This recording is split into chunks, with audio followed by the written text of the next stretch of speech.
Señor los bendiga, hermanos. Quiero invitarlos a abrir la Biblia en Proverbios capítulo 30 y allí vamos a meditar en lo que esta vez le he dado un título, que es los Proverbios de Agur. Así le he intitulado, los Proverbios de Agur.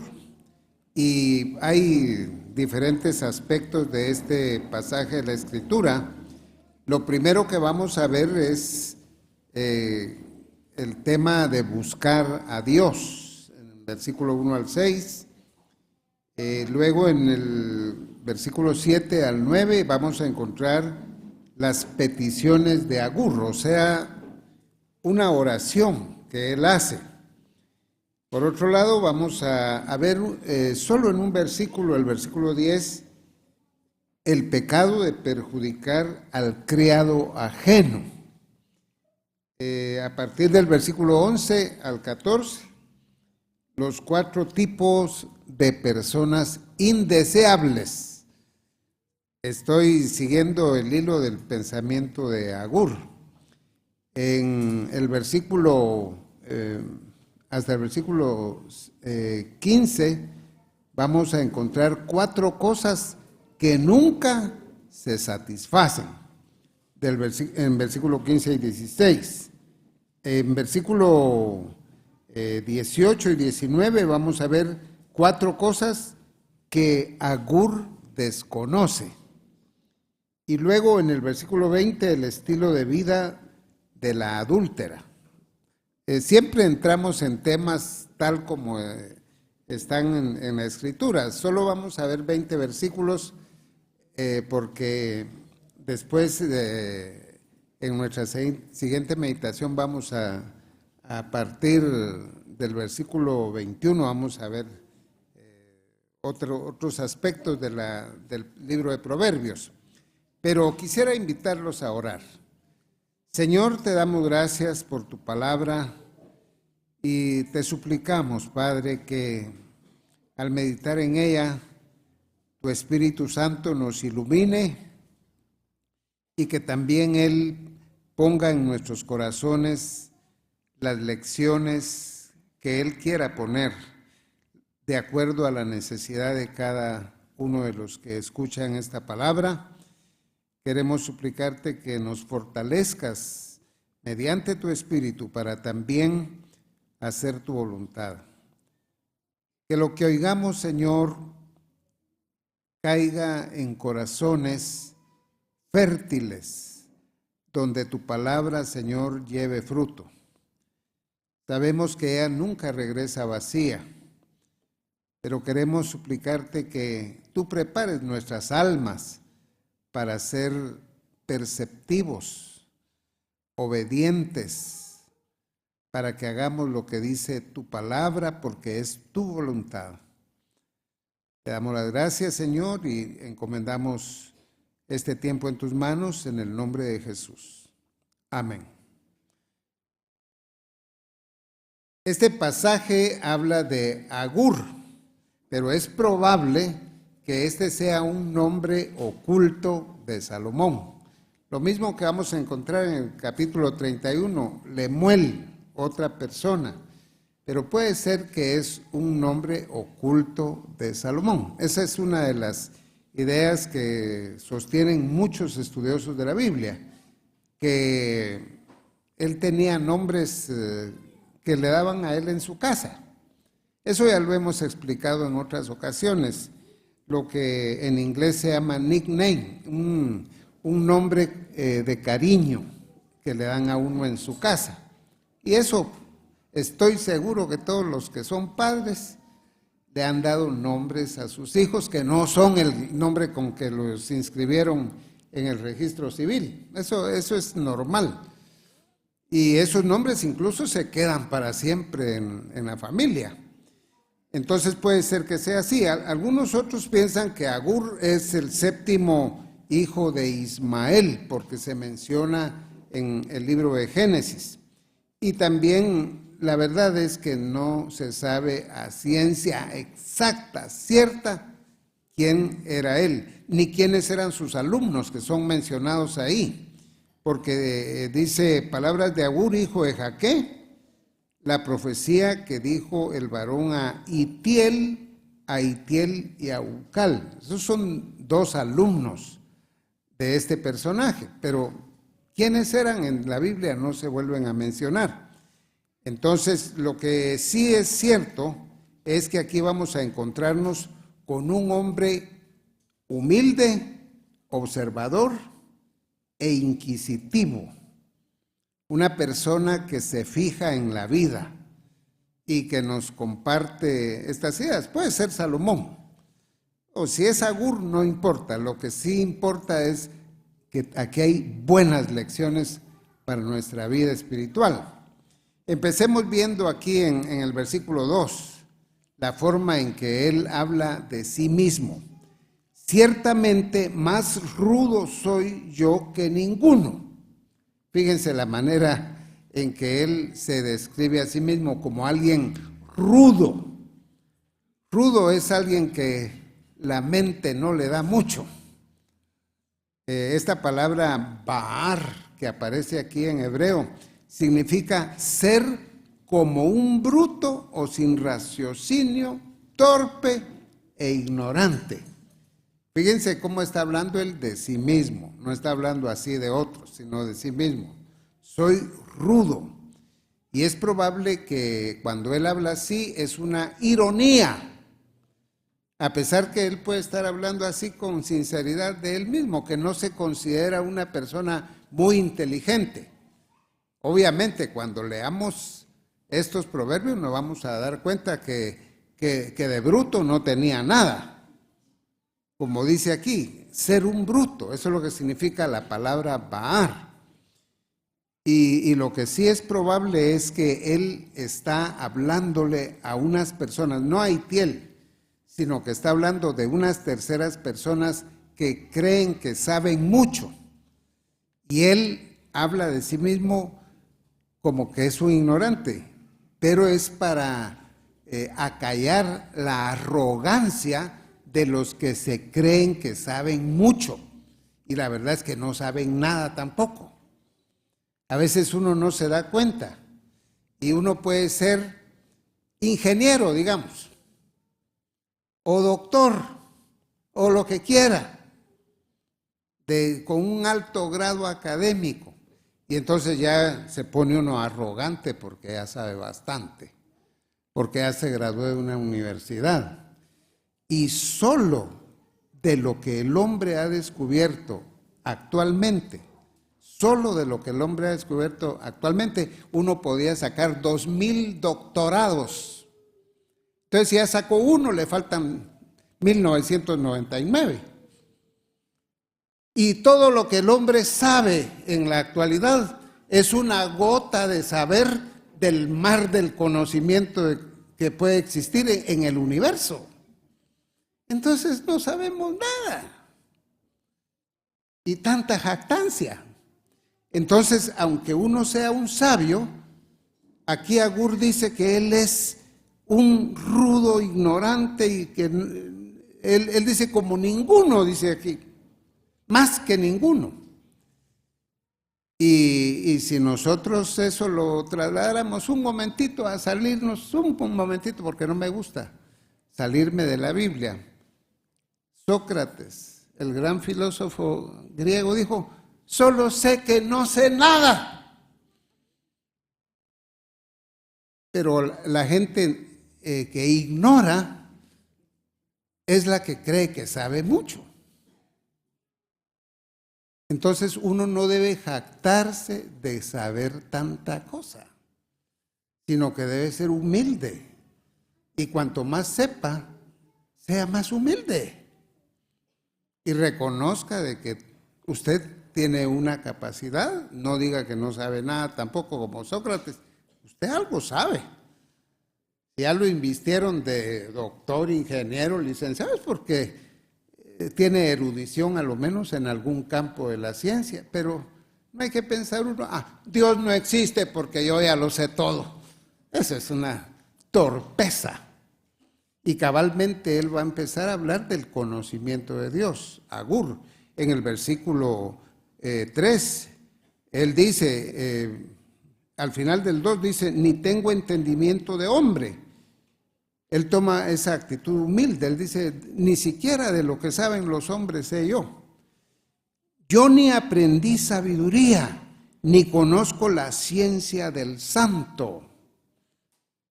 Está hablando de la ciencia de Dios, está hablando de la teología, porque se movían en ambientes donde esa era la más importante de las ciencias en el pueblo de Israel.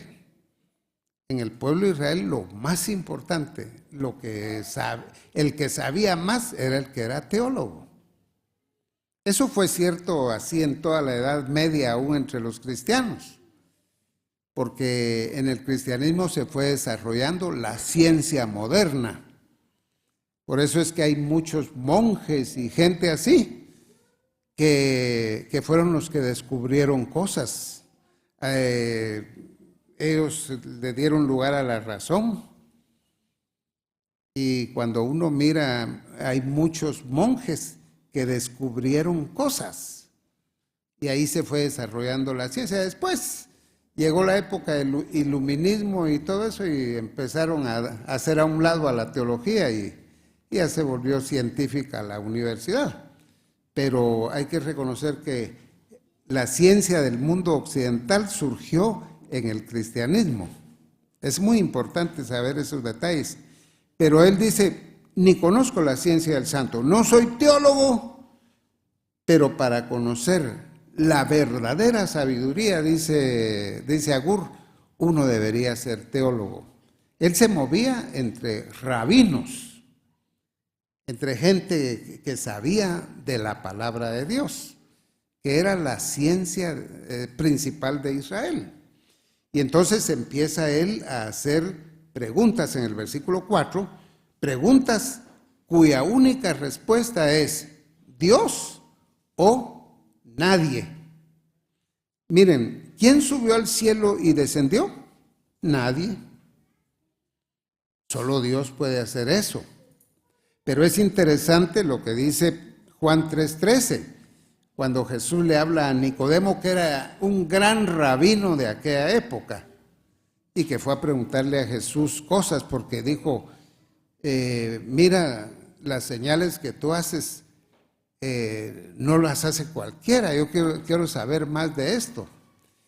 Y entre todo lo que Jesús le dijo a Nicodemo, le dijo, nadie subió al cielo, sino el que descendió del cielo, el Hijo del Hombre que está en el cielo. Palabras, pero que hay que estudiarlas más. Pero Jesús le dijo a Nicodemo, yo descendí del cielo y nadie ha subido al cielo para ver qué hay allá y para conocer todos los misterios que puede encerrar el cielo, sino el Hijo del Hombre, hablando de sí mismo.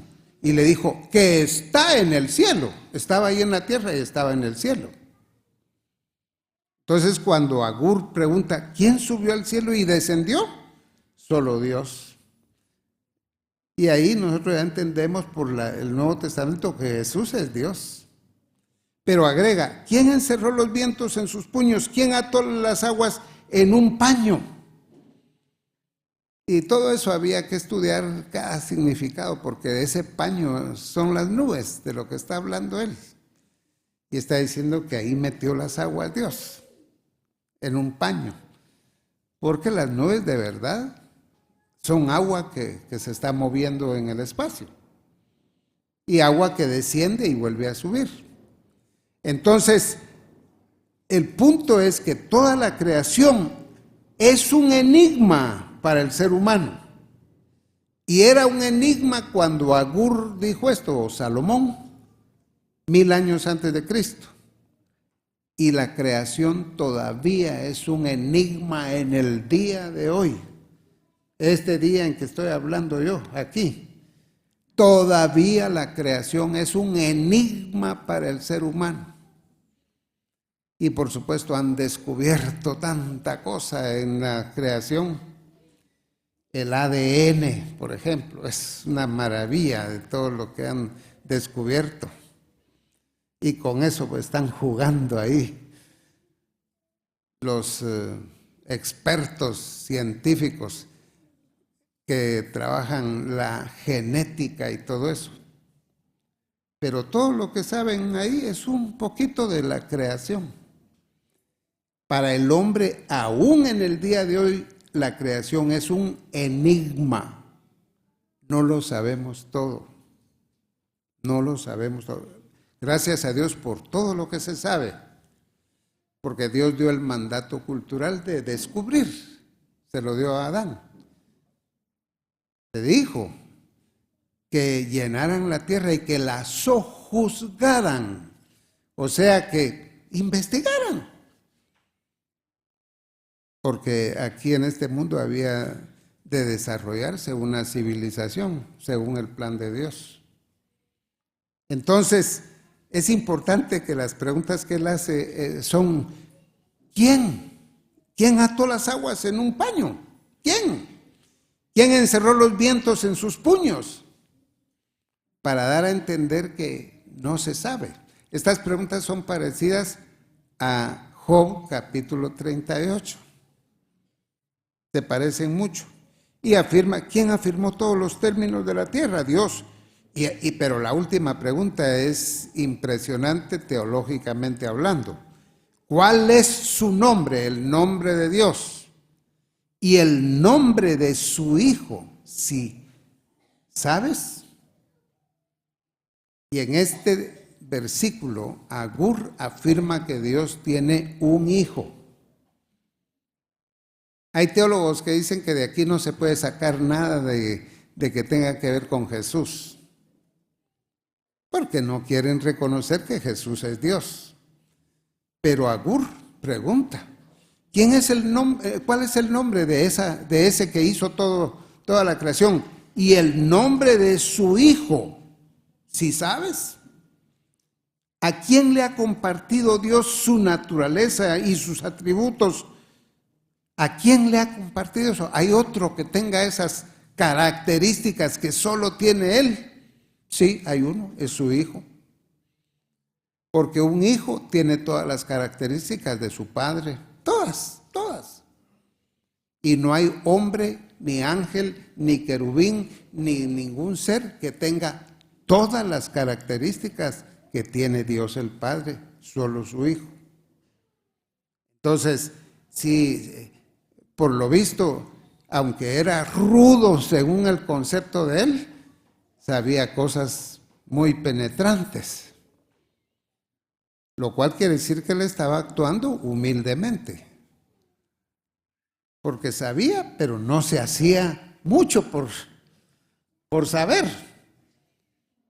Regresemos aquí, dice el versículo 5. Toda palabra de Dios es limpia, dice Agur. Él es escudo a los que en él esperan. Toda palabra de Dios es limpia. Agur nos asegura que la palabra de Dios es verdad. Y lo que va a decir es: si queremos conocer la teología y los misterios y los enigmas y todo, queremos conocer lo que Dios ha dado a conocer de Él, tenemos que acudir a su palabra.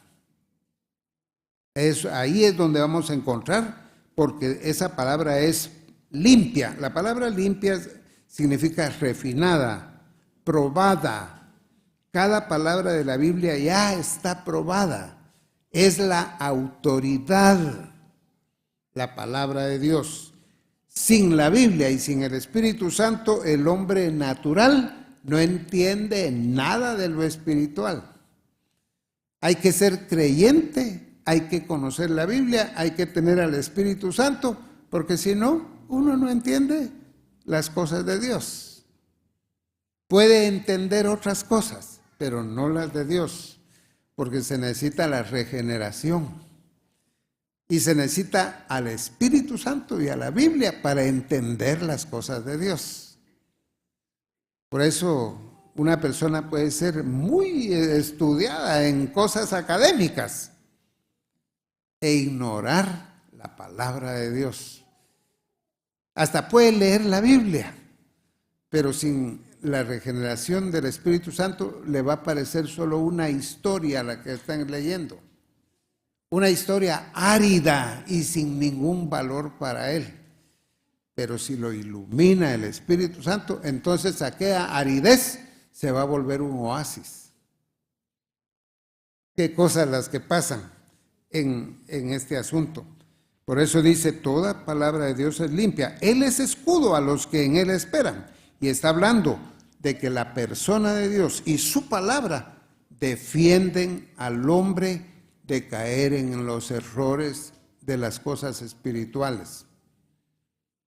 No solo está hablando de ser escudo, de que lo salva uno en la vida y todo eso, que es cierto, sino está hablando de que si uno confía en él, como dicen, espera en él, él lo va a librar a uno de las herejías, de las doctrinas falsas, con su palabra.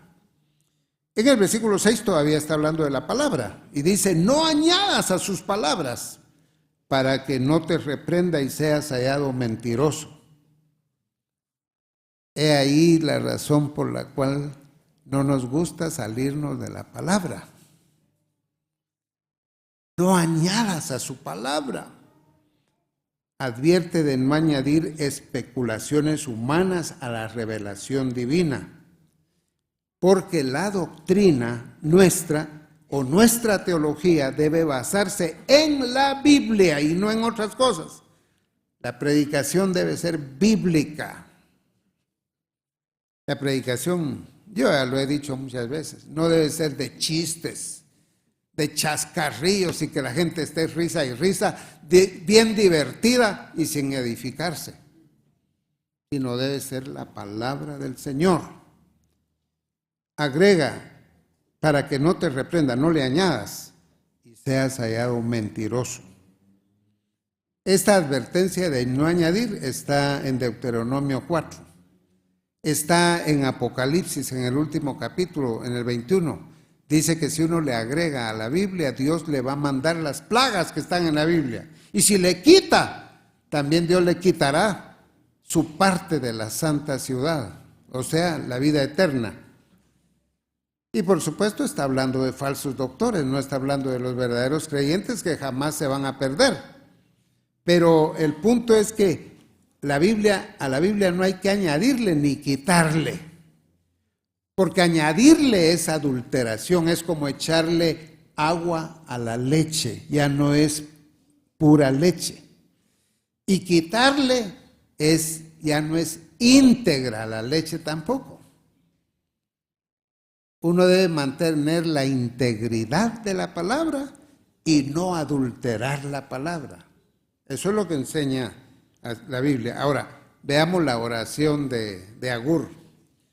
Recuerden que Agur es posible que sea Salomón, y yo más creo que él era. Pero la oración de Agur, aquí son dos cosas las que pide él. Y a partir del versículo 7 empieza una serie de dichos numéricos, se llama así, porque utiliza números. Y aquí empieza con el número 2. Y dice él, 2 cosas te he demandado, 2 cosas te he pedido, Señor, para mí. Él podía haber pedido muchas cosas como acostumbramos todos los que oramos, que te pido esto, que te pido aquello, que dame salud, que dame una casita, que de todo lo que pedimos. Pero lo que Agur estaba pidiendo, para él era algo muy importante en su vida espiritual y material. Él dice, no me niegues estas 2 cosas antes que muera. Aparentemente él está diciendo, no me quiero ir de este mundo sin tener estas 2 cosas. Y las 2 cosas que tenía o que él quería no eran asuntos... tal vez un palacio o saber qué. Eso no le interesaba a él. Las 2 peticiones son, ayúdame, Señor, en 2 áreas de mi debilidad y que yo pueda, antes de que me muera, vencer la tentación de la riqueza y de la pobreza, porque de los dos lados hay tentación. Si uno es pobre puede caer en el pecado, y si uno es rico, caer en el pecado.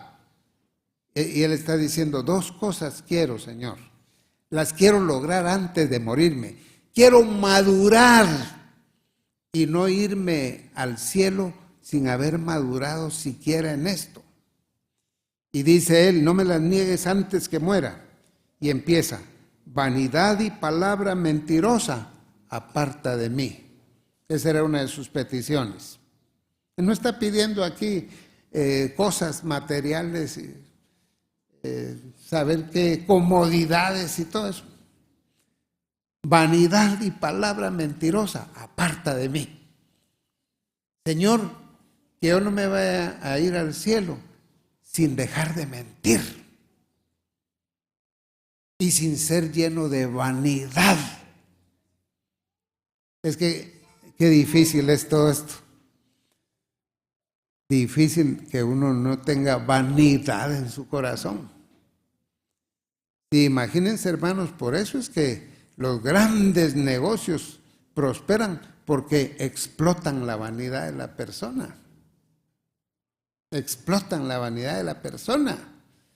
La ropa la venden por vanidad. Que a la gente no le basta su traje, un vestidito. No, tiene que ser de lujo.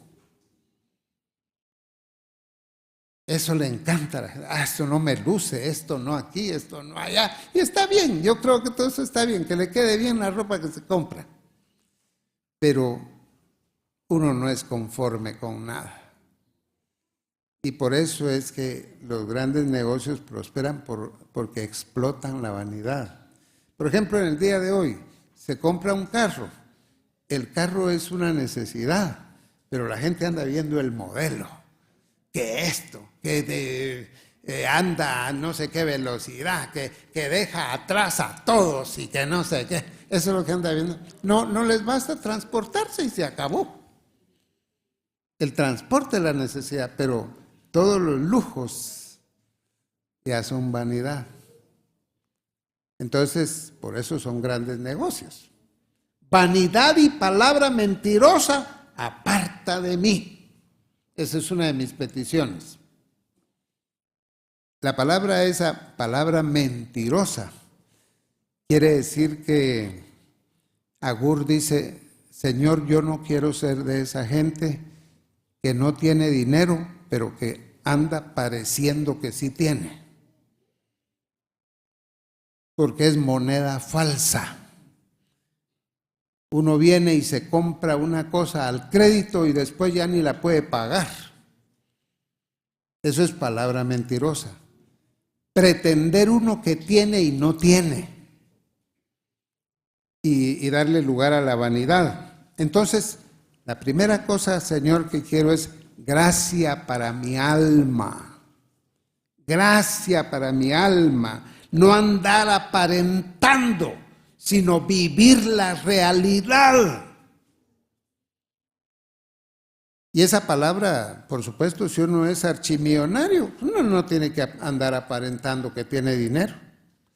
Pero la mayoría somos pobres y queremos aparentar que sí tenemos dinero. Aparentar. Vanidad y palabra mentirosa. Quítamela, Señor. Yo no quiero morir así. Está bien que cuando tenía 20 años lo hice, pero llegar a 30, a 40, a 80 con vanidades y tonteras y no aprender jamás. Por supuesto que uno debería de aprender eso desde niño, hermano.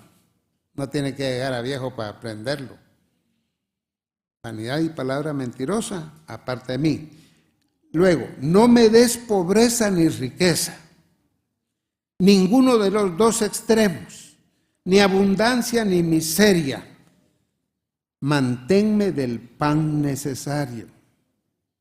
Señor, dame mi ración diaria de pan. Yo dependo de ti. Yo como porque tú me das de comer. Pero la palabra pan se refiere a toda la manutención. La palabra pan es igual que cuando Jesús en el Padre Nuestro dijo, el pan nuestro de cada día, dánoslo hoy. La palabra pan es la manutención. En el día de hoy sería la casa donde usted vive, ya sea alquilada o suya. Porque aunque el alquile es su casa y usted tiene para pagar el alquiler. La ropa que usa, la comida, la gasolina, ese es el pan en el día de hoy. Pero dice, manténme del pan necesario. Lo interesante es que él pide pan. No dice, manténme del pastel necesario. No, él no está pidiendo lujos. Él está pidiendo lo necesario, la manutención. Y Señor, no quiero ni riqueza ni pobreza. Dame lo que necesito. Está contento. Es lo mismo que dijo Pablo. Teniendo sustento de abrigo, estemos contentos con esto. Y así Dios le da a uno más cosas, gracias a Dios. Yo solo le pedí pan, pero Él me quiere dar pastel, Él me quiere dar buenos potajes, ya es la voluntad de Él. Pero yo no me muero por tener todo eso. Pero sí tampoco quiero ser un miserable que no tiene ni qué comer. Soy hijo de Dios. Entonces, lo necesario. Esto, por supuesto, no va con la teología de la prosperidad. Que le dicen, venga a mi iglesia y aquí se va a volver millonario. ¿Verdad? Obedezca a Dios y se va a volver millonario. No, a Dios hay que obedecerlo porque hay que obedecerlo. No por codicias, ni avaricias, ni por volverse rico, ni nada que se parezca. A Él se le debe obedecer porque solo la obediencia a Él es para la gloria de Dios y eso ya es una bendición. Pero si uno va a la iglesia y da tanto de dinero para que Dios le devuelva 10 veces más, uno es un avaro, un codicioso es uno. Cuando usted da su ofrenda es porque tiene gratitud al Señor y porque no quiere quedarse sin participar en darle algo al Señor para su obra, no para que Dios lo vuelva rico. Si Dios lo quiere hacer rico a usted, aunque no dé nada, Él lo va a hacer rico a usted. Tenga la seguridad. Y hay que entender todo eso, pero dice, manténme el pan necesario. No sea, y aquí vienen los pecados que podrían venir, ya sea por tener abundancia o por no tener nada. No sea que me sacie y te niegue y diga, ¿quién es Jehová? La riqueza podría ser que yo negara tu nombre y hasta que me olvidara de ti. Aquí solo les recuerdo Deuteronomio 8. Cuando entres a la tierra prometida, ten cuidado de no olvidarte de Dios. Aquí en el desierto te he mantenido y has estado dependiendo de mí día a día, 40 años. Pero cuando entres a la tierra y donde encuentres árboles frutales, donde puedas sembrar, cosechar, sacar quintales y quintales de trigo y de todas las cosas, ahí vas a pensar que eso es por tu trabajo y no porque yo te mantengo. Que es el error de la gente. Ya tal vez han sido pobres, pero cuando ya se vuelven ricos, se olvidan del Señor, porque se vuelven autosuficientes, ¿verdad? Ya creen que ya ellos pueden hacer todo. Eso es lo que está diciendo Agur aquí. No me des riqueza ni pobreza, no sea que me sacie y te niegue y diga, ¿quién es Jehová? Y me llene de jactancia porque tengo dinero. O viene el otro pecado, el de la pobreza, el peligro del pecado. O que siendo pobre, hurte y blasfeme el nombre de mi Dios. Puede ser de que sea tanta mi pobreza que tenga que robar. Aunque uno no debe robar, aunque sea el más pobre, mejor pida. Pero no robe. diga, mire, no tengo, no me puedes regalar algo, y no agarrar lo que no es de uno, porque uno debe ser honrado como hijo de Dios. Pero el punto es, dice, o que siendo pobre hurte, ya cometí el pecado, y blasfeme el nombre de mi Dios. ¿Cómo? ¿Cómo va a ser esa blasfemia? La blasfemia va a ser cuando se den cuenta que falta aquello que yo me robé, y que yo me lo robé, y que cuando me digan, mira, tú te tomaste tal asunto, tal dinero, tal objeto, tú te lo tomaste, y empiece yo a decir, por Dios que yo no fui. Y entonces voy a usar el nombre de Jehová en vano, y voy a blasfemar, agarrándome de Dios para cubrir mi mentira. Eso es una blasfemia. Entonces se le está diciendo, Señor, no me des pobreza ni riqueza. Haz que yo tenga un carácter, el carácter de no mentir, el carácter de no ser vanidoso, el carácter de no tener jactancia porque yo tengo. Y no se trata solo de tener dinero, tener títulos, tener todo, y que yo me vuelva jactancioso y haga a un lado al Señor. O tan pobre que robe y que me agarre de Dios para que me crean que yo no fui el que me robé la cosa. Y que venga la gente y me diga, ¿cómo no? ¿Tú te lo robaste? Y que le digan, aquí están las pruebas. Y entonces, ¿en dónde queda Dios? Es la boca de un mentiroso. Miren lo que está hablando Agur. Bueno, pasemos al siguiente versículo que solo así rápido vamos a tocar. No acuses al siervo ante su señor, no sea que te maldiga y lleves el castigo. Y aquí está hablando de un esclavo. Esa palabra siervo es un esclavo. Y nos tenemos que ubicar 1000 años antes de Cristo, o hasta 2000 si quiere. Acuérdese de José, el hijo de Jacob, cuando lo llevaron a Egipto, él era un esclavo. A él lo vendieron, era un esclavo. Y a él allí lo acusaron falsamente. Él no maldijo a la mujer de Potifar, ni siquiera en su mente. No lo hizo.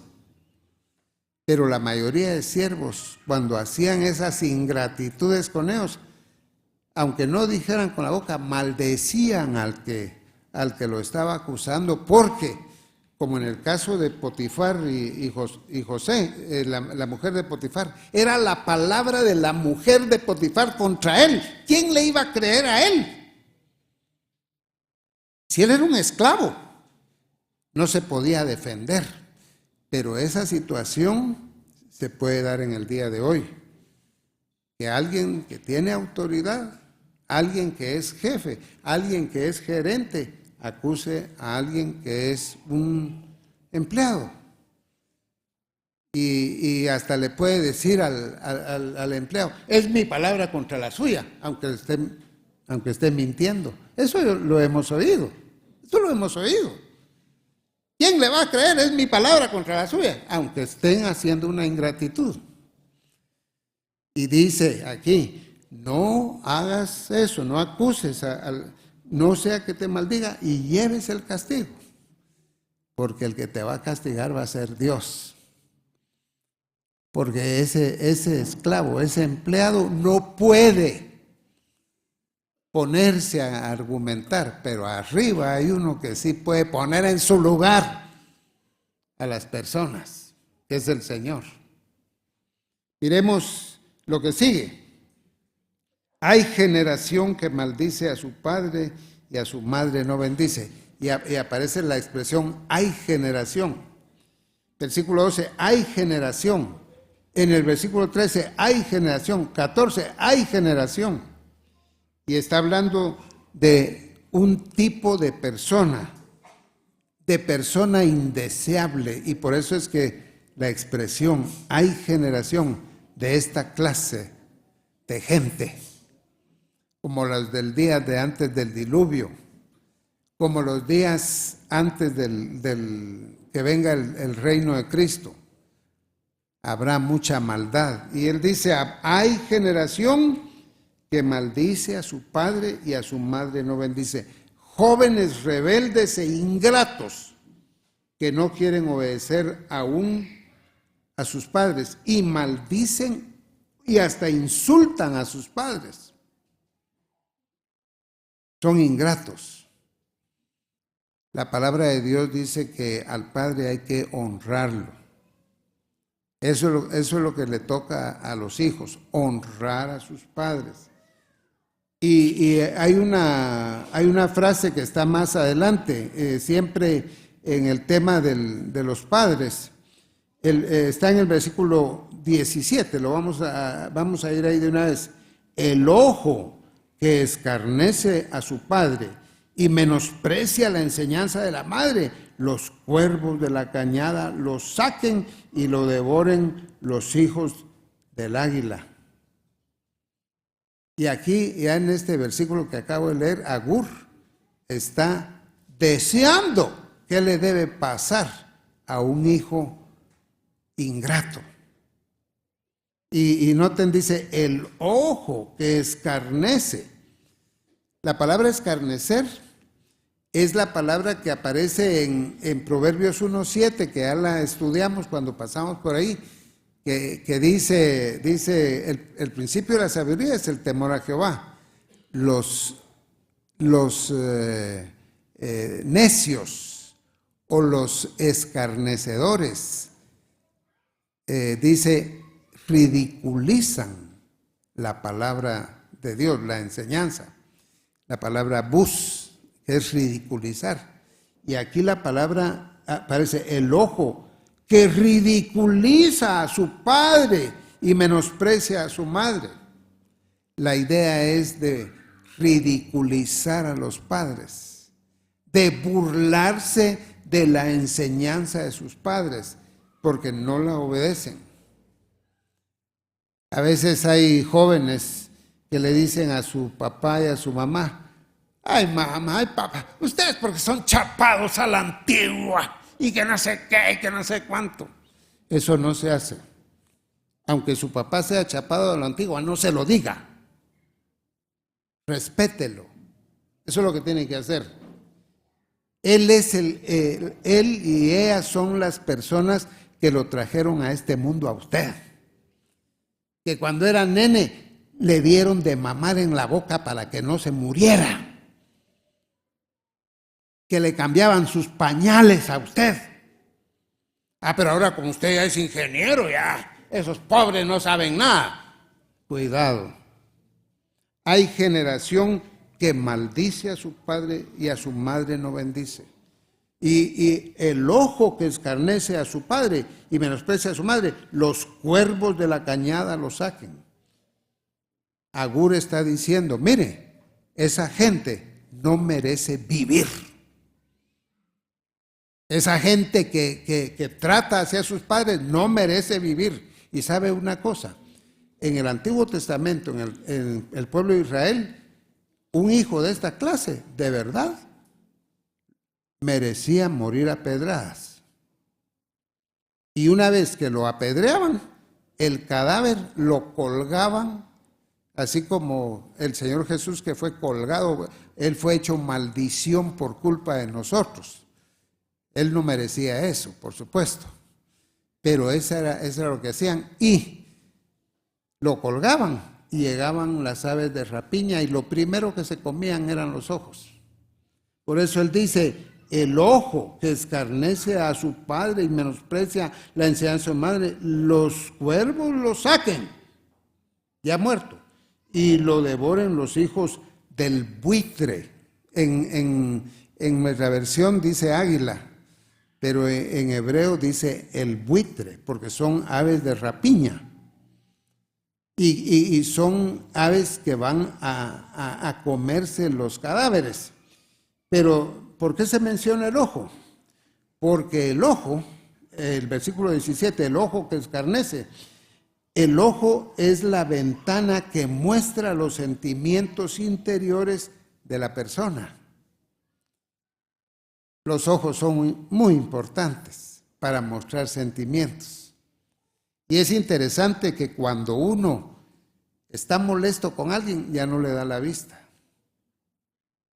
Usted viene y a la persona que ama, usted la mira a los ojos, a las pupilas, la mira con cariño. Pero la persona que usted ya se disgustó con ella, por allá voltea usted la cara para no verle las pupilas. El ojo expresa mucho sentimiento. Y aquí está diciendo, los sentimientos de estos hijos son indeseables. Ellos y los sentimientos. Esta es una de las 4 personas indeseables. Y como dice Agur, no merecen la vida. En la actualidad ya no se puede hablar así. Agur sí habló 1000 años antes de Cristo. El hijo de esa clase, mejor que lo apedreen y que lo cuelguen, se acabó. Y así sí se puede mantener una sociedad como debe ser, cuando se respeta a los padres. Pero ¿por qué tanto desorden en nuestra sociedad actual? Porque los hijos no respetan a los padres y los padres también no han enseñado a los hijos a obedecer. No les han enseñado. Entonces, no han formado carácter. Y hermanos, si estamos oyendo esto y estamos fallando en algo, rescatemos nuestro hogar. Todavía estamos a tiempo. Rescatemos nuestro hogar. El mundo está que ya no se aguanta, pero usted puede rescatar su casa. Haga lo posible. La primera cosa, ore al Señor y pídale cosas buenas. Vanidad y palabra mentirosa, aparta de mí. Es que a veces uno lo que está pidiendo es un carro último modelo, un carro. Olvídese de eso, no esté pidiendo eso. Si alguien está enfermo en su casa, sí puede orar. Señor, sana a mi hijo, sana a mi mamá. Esas cosas sí, porque eso es de amor. A veces uno está pidiendo lujos y pidiendo cosas. Si Dios quiere, se las va a dar. Pero pida cosas de carácter, cosas esenciales, cosas que lo van a hacer a usted mejor creyente. Eso es lo que debe pedir. Pero está uno pidiendo cosas que no valen la pena. Bueno, son 4 las personas indeseables. Vamos a ver, versículo 12. Hay generación limpia en su propia opinión.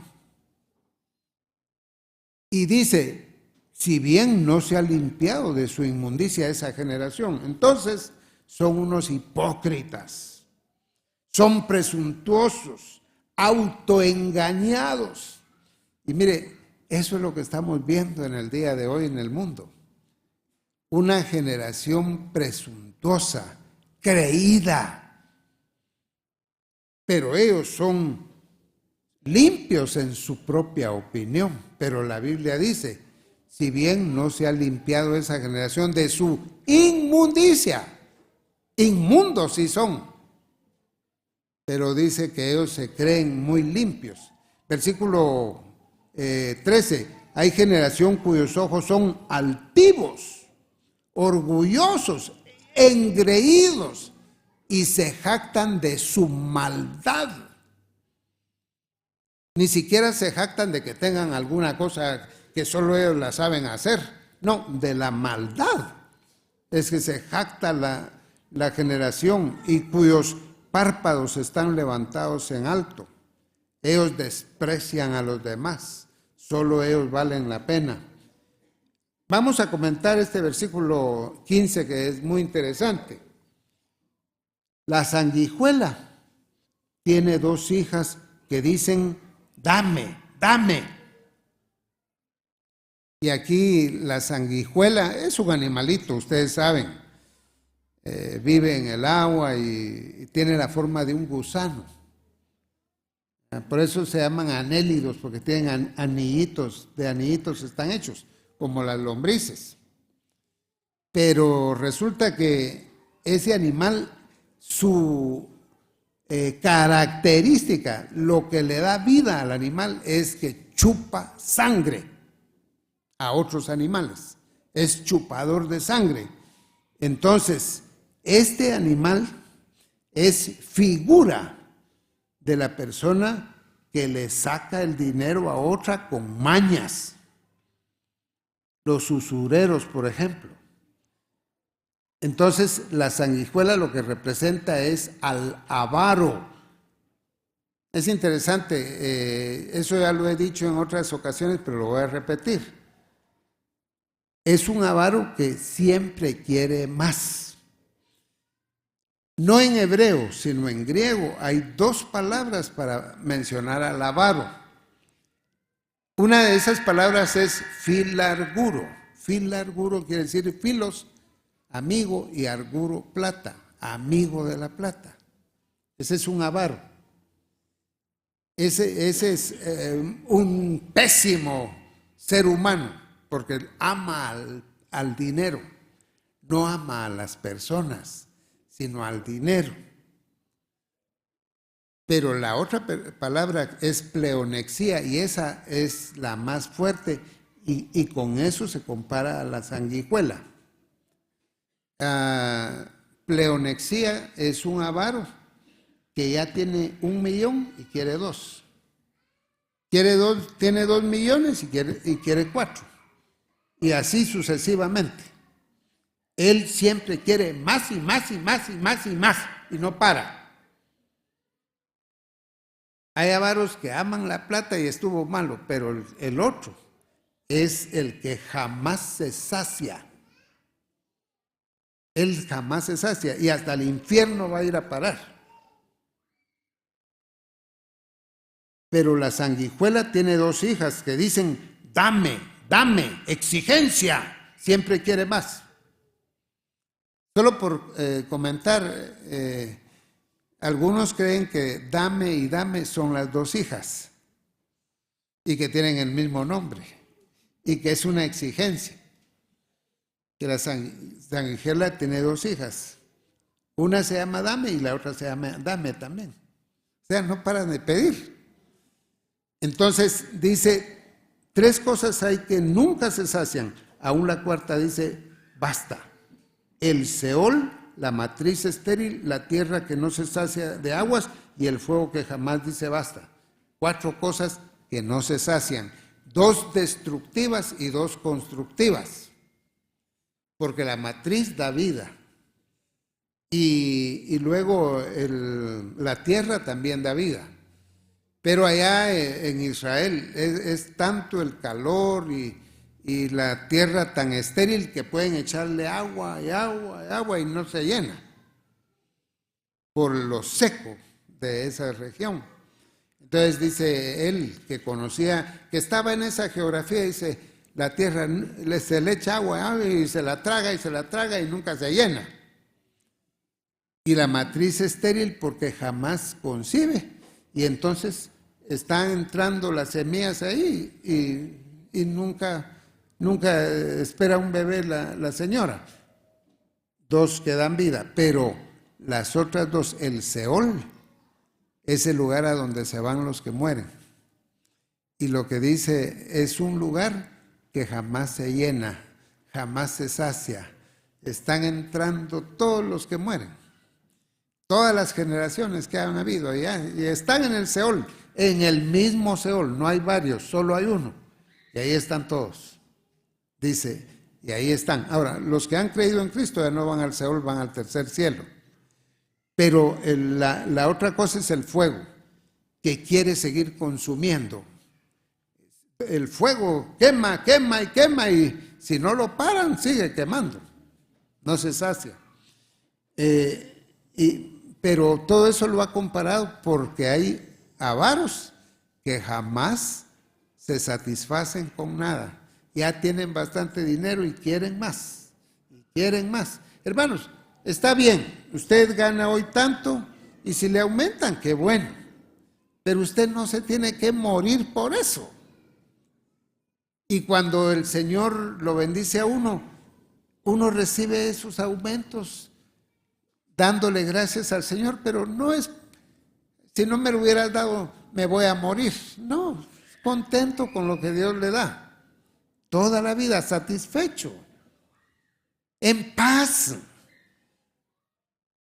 No haga usted esas personas que ya no duermen por hacer dinero.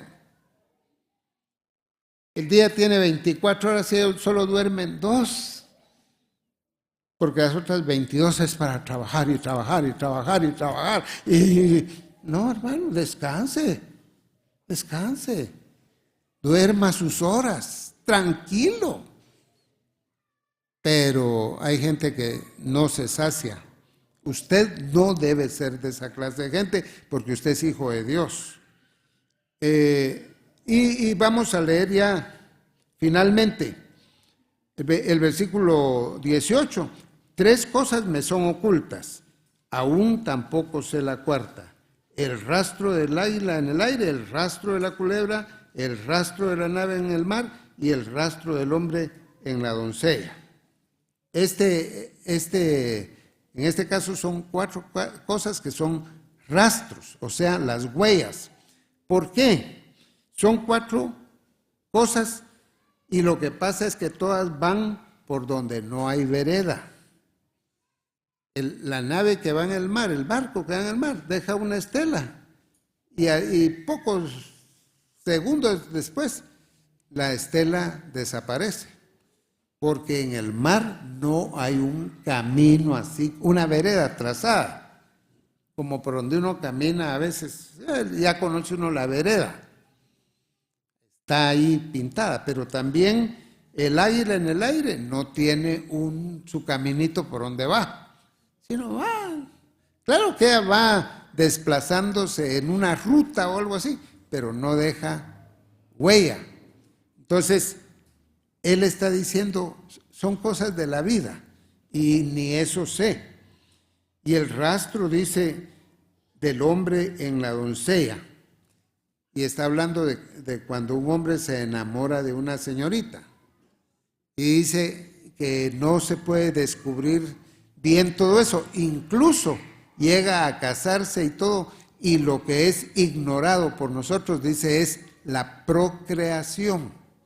Es un misterio eso de la procreación. En la actualidad, los hombres han llegado a conocer mucho del desarrollo del embrión, del feto y todo eso. Pero en los días en que escribió Agur, él ignoraba totalmente eso. Y él no está diciendo que no se puede descubrir, él dice, 3 cosas me son ocultas a mí. No es que nunca se van a descubrir. Y lo último, hermanos, el versículo 20, el proceder de la mujer adúltera es así, come y limpia su boca y dice, no he hecho maldad. Para la adúltera, para una mujer que anda tras los varones, porque hay mujeres así, hay varones que también andan detrás de las mujeres, pero el punto es ella comete el acto sexual y ella dice, no he hecho nada malo, no he hecho nada malo. Para ella hacer eso es como comer. Come y limpia su boca y dice, no he hecho nada malo. Tiene un estilo de vida equivocado. Está pecando, pero para ella peca y dice, no he hecho nada malo. Como una persona que come, eso es normal, todos comemos y no es pecado comer. Viene uno y se manchó un poquito los labios, agarra una su toallita y se limpia y ya está limpio, no hay problema. Así es de descarada esa mujer, eso es lo que está diciendo. Hace lo malo y para ella es como comer o como caminar o como cualquier cosa, no hay problema. Es un descaro total. Hermanos, eso no solo es el adulterio, todos los pecados, la gente hace lo malo y piensan que es como comer o como caminar. no ha hecho nada malo. Así es cuando uno no tiene conciencia. Cuando uno es hijo de Dios, uno comete un pecado y ya no puede dormir. Uno comete un error y se siente mal. Uno ofende a un hermano y uno no va a sentirse bien hasta que no lo busque y le pida perdón. Pero el que no conoce a Dios, ofende, ¿qué le importa? Ofende y ya estuvo. Eso es normal. Qué enseñanzas tan maravillosas las que nos da Agur, hermano. Vamos a orar. Padre, gracias por tu palabra de nuevo.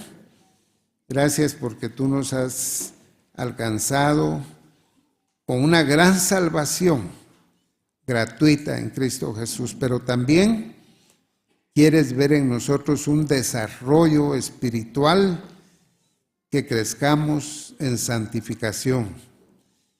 Y como dice Agur, Señor, concédenos, antes de salir de este mundo, haber madurado y tener un carácter que te agrade a ti, en primer lugar, y que sea de bendición para los que nos rodean.